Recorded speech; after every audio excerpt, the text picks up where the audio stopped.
Gjuetia e shtrigave të Salemit.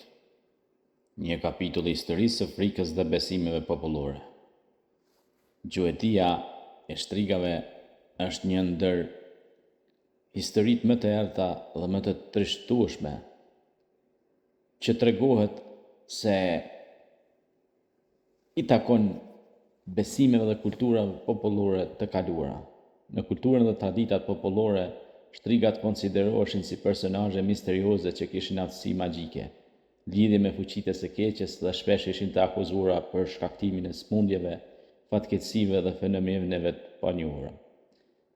Besimet mbi shtrigat rënien e kishin në një mënyrë të jetës së përditshme ku frika nga fuqitë e errëta dhe shërbimi i shtrigave ndaj forcave të skeqes ishin pjesë e një kulture të pashembullt.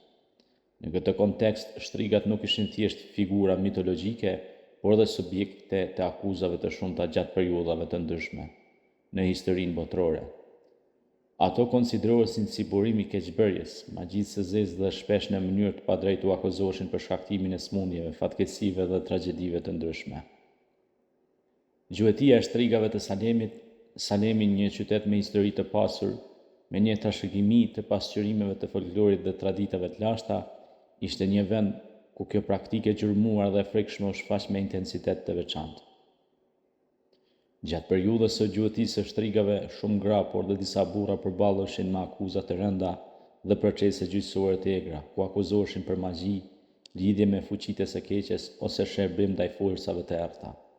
Këto akuza shpesh ishin të bazuara në dëshmi të pabazuara, në frikë të kolektive, në paragjykime të thella shoqërore. Shpesh personat e akuzuar ishin ata që jetonin në mjedise të varfra, të vetmuara, ose që kishin ndryshime në sjellje apo pamje.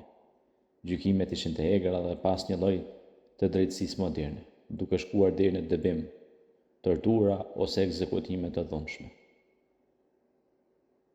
Gjatë kësaj periudhe, procedurat gjyqësore për gjetjen e shtrigave ishin kryesisht të bazuara në dëshmi gojore, akuza nga të tjerët, dhe në praktika tradicionale që shpesh nuk kishin asnjë bazë shkencore ose ligjore. Shpesh të akuzuarit për magji u ekspozoheshin torturave të ndryshme për të rrëfyer ose për të pranuar fajin. Dënimet kryheshin me dëbim të menjëhershëm, djegje në shkëmbinj ose ekzekutime me shkop. Shpesh shtrigat u dëgjen në shesh, duke shënuar fundin e jetës së tyre në mënyrë brutale dhe traumatike. Këto veprime të mbështetura në besime popullore ishin shprehje e frikës së kolektivit dhe mungesës së drejtësisë së vërtetë.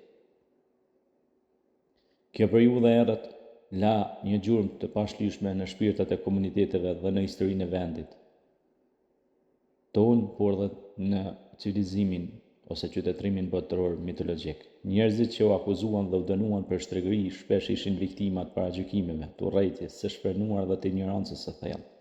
Disa prej tyre ishin gra të moshuara, të varfra ose të veçanta për shkak të sjelljes ose pamjes së jashtme. Tashkimia e kësaj kohe shfaqet edhe në folklor, këngë, tregime popullore që ruhen deri në ditët e sotme.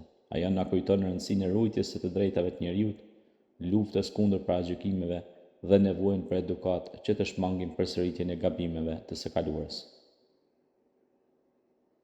Studimi i periudhës së gjuetisë së shtrigave na jep një mësim të rëndësishëm për fuqinë e ignorancës dhe frikës kolektive. Ai na tregon se sa e rëndësishme është të mbrojmë të drejtat e individit, të luftojmë paragjykimet dhe të ndjekim drejtësinë. Gjuetia e shtrigave është një histori e dhimbshme, por një histori që duhet na shërbejë si paralajmërim dhe mësim për të ndërtuar një shoqëri më të drejtë dhe më humane.